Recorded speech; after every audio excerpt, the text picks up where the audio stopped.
सावन के महीना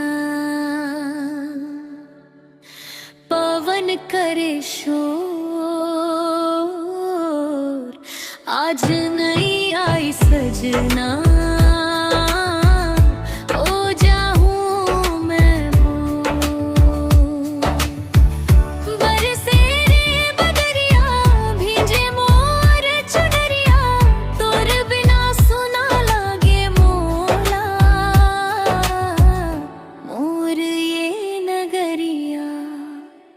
झूला पड़े अमली डार, झूले सब संगवारी,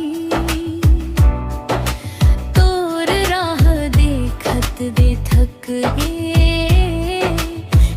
गे मोर अखियारी।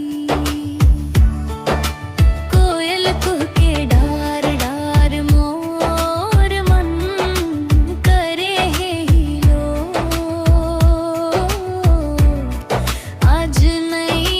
सजना हो जाऊं मैं बोर।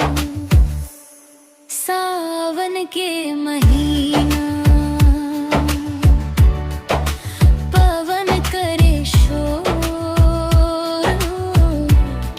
आज नहीं आई सजना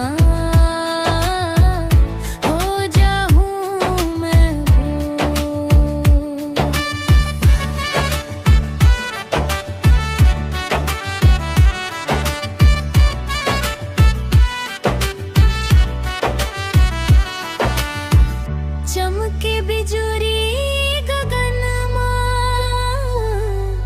गरजे बदरा घन घोर, तोर बिना नहीं भावय मोला सावन के ये शोर। भिंजत भिंजत गुनगुना